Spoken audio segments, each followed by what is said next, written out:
Hello friends, welcome to LeggLife. Earlier this week we had a comment on one of our vlogs and somebody asked, have you ever made a video about what it's really like to live in Alaska? We thought that's a great idea, and no, we have never made that video. So today, that's what we're gonna talk about. So we thought this was an interesting question because we have different viewpoints on what it's really like to live in Alaska, because I moved here as an adult, but he moved here when he was 3. So this is really all he's ever known. Yeah, so we have my perspective of being raised as a kid in Alaska, growing up here, this being home, and then Sherri having experienced life outside, and then moving here as an adult. And then moving here as an adult. So we're gonna talk about things that we absolutely love about Alaska, some of our favorite things, some of the things that are different and unique about living up here, but we're also gonna talk about some of the hard things about living in Alaska. All right, Sherri, we are going to start with you. Okay. So you moved here when you were? 21. 21, okay. There are a lot of stereotypes and misconceptions about what Alaska is. Yeah.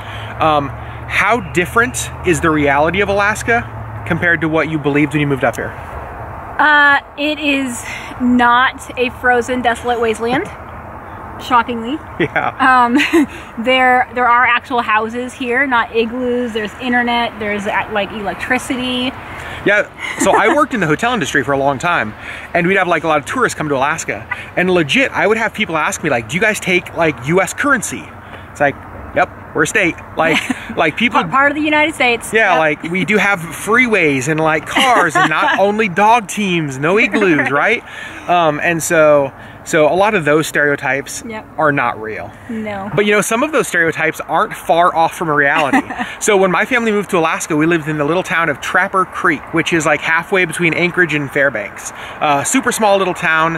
And when we lived out there, my family actually did have a dog team.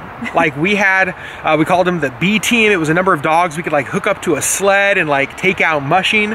And so that's an Alaskan stereotype that because we lived in rural Alaska actually was part of our reality. Now we did have cars and electricity and all that stuff, but we definitely did have a dog team. And my experience as a kid growing up in that kind of environment, I gotta tell you, I think that is what's contributed to my sense of adventure. Yeah. When I was a little boy in this vast land of Alaska, everything is accessible to you, right? You can go anywhere and do anything, and there's just this adventurous spirit. It's I'm gonna take a stick and go get some bears. You know what I mean? It's this just for a little boy in Alaska. He's not. You're not. Oh, I'm not gonna go get bears, no. Oh goodness, no.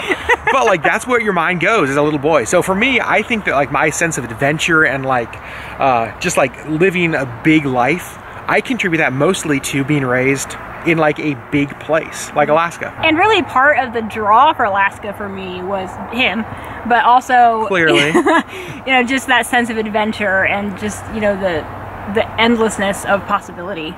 And the fact you've talked about just getting out and experience something new from what you would always know. Yep. That's one of the things in Alaska. There's a lot of people here who are not from here, right? There's a lot of transplants, and part of that is because people view Alaska as a clean slate. It's a place to start over. It's a place to find your adventure. There's something about Alaska that I think just calls to this adventurous spirit in people, and so a lot of those people are drawn here. And that kind of brings us to one of the things that we talked about that we really love about Alaska, and that has to do with the nature of the people that are here. Yeah, so me moving here, there are a lot of transplants, people that have just moved here from all over the place, and a lot of people without any other family here, and so your friends, just the people around you, kind of become your family. So there's this really close-knit community here that is harder, I think, to find elsewhere, just because nobody, you don't have your mom and your dad or your grandparents to really turn to, so you turn to your neighbors, you turn to your friends. Yeah, in Alaska it feels like we're all in this together. Yeah. Right? And some of it might have to do with winters get dark here, and they get cold, and they get long, and so there's this team mentality of you guys, we are gonna get through this, okay? We can do this. And so some of it is that, but some of it really is the fact that we are isolated up here. And so your family becomes the community that you form, and everybody here is part of your community. It's family. It's family. That's exactly what it is. We live in Anchorage, which is the largest city in Alaska. It's about 300,000 people. And one of the things that we love about Anchorage is that Anchorage is basically just a city like anywhere else, right? Like, I mean, maybe not quite like anyone else. We have like mountains that are just beautiful just right there, all around the city. But I mean, we have Olive Gardens and Broadway shows and sporting events and Targets, like everything that like makes life comfortable in most cities, we have here. But yet the like wilderness and like wild of Alaska, it's 15 minutes away. That's one of the things that people here say is that like Anchorage is only 15 minutes away from Alaska. And it really is true. Like you can like work in a, you know, skyscraper corporate office and then leave work, grab your hiking shoes, and in 15 minutes, like be somewhere that you feel like you're the only person in the world. It just feels like it's the perfect mix of both urban and like rural adventure kind of space. So obviously there's no place where everything is perfect, right? There are hard things and there are difficult things about any place you could live. Sherri, as you've transitioned to like Alaska being home, what are some of the things here that have been more difficult? Well, you know, being far away from family, far away from kind of anything, it's, you know, it's not easy to go back and visit family. It's, for me, it's a 6-hour flight to Chicago and then a 2-hour drive. So, you know, it's 8+ hours of travel to see my family. Yeah, and so like, you know, watching nephews and nieces grow up, like that happens through like FaceTime and Facebook posts, right? Because we can't be there because it's so far away. And not only is family far away, but like kind of a lot of stuff we want to do is far away, right? Like you guys know we love Disney. It is a 5.5-hour flight and then an hour drive for us to get to a park. That's the quickest we can possibly get there. Like this coming weekend, we're flying to Seattle to see Coldplay in concert because we want to see Coldplay. They're not coming to Alaska. They're not coming to Anchorage. Right? And so it's a 3-hour flight to Seattle just to see like a band that we want to see. So it is isolated. That's one of the things, some people love that about Alaska. I mean, it's a pro and a con. It is a pro and a con for sure. Sherri, talk about the weather. Like you grew up in northern Indiana. People view Alaska as like the coldest place possible. Is that true? No. In fact, so I grew up in northern Indiana where we had that lake effect snow come off of Lake Michigan when we would get more snow and it was colder because it was just that wet cold that just chills you to the bone no matter how many layers you're in. Here, it's a dry cold. It gets cold, but you can bundle against it.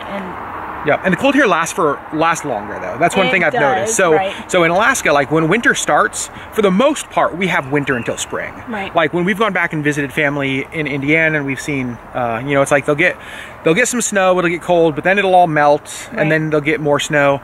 That melts. That normally doesn't happen here. Once the snow falls, it's here. It's pretty much here. We've had a couple winters recently where that hasn't been the case, but for the most part, once winter starts, winter doesn't end until spring. So one of the other things you may have heard a lot about is the light and darkness in Alaska, right? Is it always light? Is it always dark? And one of the things you have to remember is that Alaska is huge, right? It's more than twice the size of Texas. And so when we're talking about our experience in Alaska, we're talking about where we live in Anchorage. There are places in our state where, yes, they have 30+ days where it's dark. And there are places in Alaska where they have 30+ days where it's light. Where we're at, it's not quite like that. Right now it's about 7:15 at night. Sun is still up and will be for another little while for sure. But Sherri, talk about the darkness, because I think the darkness is hard to get used to. And you've struggled with that a little bit. I have, yeah. So the shortest day of the year is about 4 or 5 hours of sun being above the horizon. And it does kind of wear on you. It does seem really dark, especially when I work Monday through Friday, 9 to 5. And so those light hours, right in the middle of the day when I'm in my office. So I drive to work in the pitch black. I come home from work in pitch black. So it just kind of seems like it's always dark. The only sunlight you see is like through office windows for a few hours a day. And in the summertime when it's light pretty much all of the time, here in Anchorage, the darkest it will get is kind of like dusk. So even after the sun sets, it still stays like light. Like in summertime in Alaska, you can get like tea times at golf courses up until about midnight. There are like marathons that start at night. There's baseball games here in Alaska that start at midnight without using any of the stadium lights. It's amazing. The hard part about summer though is that you always want to be doing something. Right. Like when it's 11 p.m. and the sun's shining, it's like, let's go. Let's go. Oh, I have to be at work in 8 hours. Exactly. We deal with that though. We have blackout curtains in our house. They're just really thick shades that we close and it blocks out all the light. Some people put up aluminum foil on their windows. A little redneck. A little bit rednecky, but it works really well. We've done, I think, one winter or one summer. One summer, yeah. So we're gonna start wrapping this video up. Sherri, absolute favorite thing about Alaska? Besides you? Besides me, clearly. The scenery. I never get tired of how beautiful it is. I've been here for a little over 14 years, and every single day on my drive to work, I'm just like, it's so pretty. For me, I think honestly it's the same thing. Like, I use the word like inspiring. Like, to me, Alaska, like, everywhere you look is just like right now, I could take a photo there, or there, or there, or of the mountains back there, or like this way, like, everywhere you look is like a postcard. Yeah. And so for me, like, especially as creative people, I think we just find so much like inspiration in Alaska. Yeah. We're probably partial, but it genuinely is the most beautiful place I've ever seen in my life. We still, to this day, there are drives that we go on, even though we've driven it 100+ times, we always have our camera with us because it never gets tired. I've literally taken the picture of the same mountain 100 times, but it's never ugly. Yeah, so it's just an inspiring place. If I had to wrap this video up, I'd say that Alaska is naturally beautiful. Alaska is a community of people who really feel like they are in it together. Right? Like, there is a uniqueness about being an Alaskan. Even when we travel internationally, we don't tell people we're American. We tell people we're Alaskan because we found we get treated so much better. Like, if you say you're American, like, people are like, nah. But sometimes they're like, oh, okay. And sometimes they're just like, ugh. But if you say you're Alaskan, people just want to like sit down and like have a conversation and hear all about Alaska. And so there's like a pride of this like uniqueness of being like Alaskan together. If you guys have any other questions, we would love to interact with you. Leave your questions in the comments below and we will do our best to answer them as best we can. Thank you so much to the person who asked this question. I don't remember your name, I'm sorry. But I hope that we have given you a better taste of what it is like to live in Alaska. I think it's pretty great. It is great. I don't think there's any other place I would rather call home. Nope. In January and February, maybe Hawaii or Disney. Correct. Yeah. Thank you for watching. We will see you guys on Monday with our vlog from Seattle.